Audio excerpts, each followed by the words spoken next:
Hello everyone, I'm Dr. Gloria's Feeling with another session on the American English language and culture. Today is June 10th, 2022. I will be comparing the Civil Rights Movement and the Civil War as the cultural focus. I've chosen this topic based on questions and feedback from my viewers and students. Apparently there was confusion because of that word civil. When you're preparing for your citizenship exam and you have to prepare for your 100 civics questions, you're going to hear that word civil. It refers to the Civil Rights Movement or to the Civil War. I have prepared a chart with the Civil War on the left in the first column and the Civil Rights Movement information on the right in the right column. Let's start with that word civil. Civil is a word that refers to the people or the citizens in a nation. In the Civil War, the citizens of a nation were fighting each other.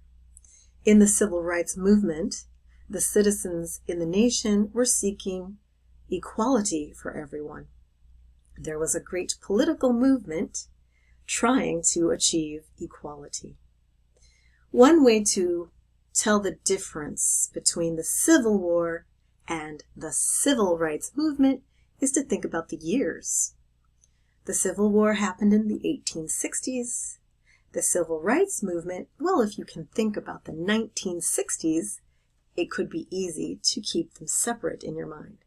1860s, 1960s. Generally, those are the numbers.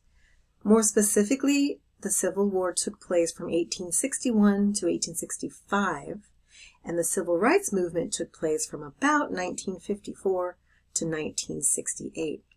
As you read more about American history, you'll notice some of the major events that happened in this period of time for both the Civil War and the Civil Rights Movement. Another way to keep these two events separate in your mind is to think about why they happened. The Civil War was generally about slavery in America. The Civil Rights Movement was generally about discrimination, racial discrimination, or discrimination based on the color of someone's skin or their race. That is a big word, discrimination. Discrimination. Hopefully, by slowing it down, I have helped you to remember that word. So the Civil Rights Movement was about discrimination, and the Civil War was about slavery. In the Civil War, the goal was freedom for people who had been enslaved.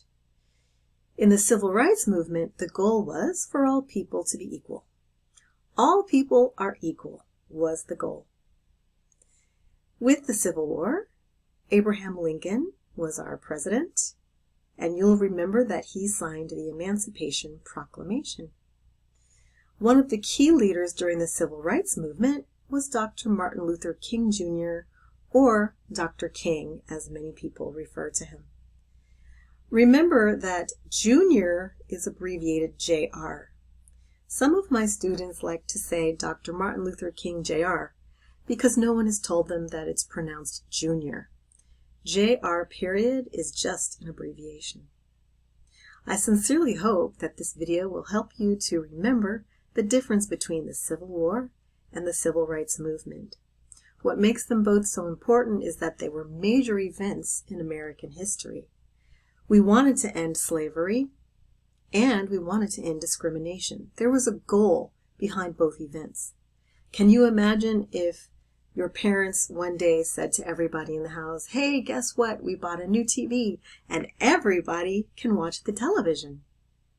But then, when you decide you want to go watch TV, your older brothers push you out of the way and say, "Sorry, kid, you don't get to watch it today." That's an example of the Civil Rights Movement. Just because someone says that you can do something doesn't mean it actually happens. You might actually have to get up and tell your brothers, "Hey, our parents said I could use that TV, so if you don't get out of the way, you can expect me to do something that you're not going to like. You have to sometimes advocate for yourself or push back against someone who is not doing what they're supposed to do when it is happening to you. The same thing happened with slavery.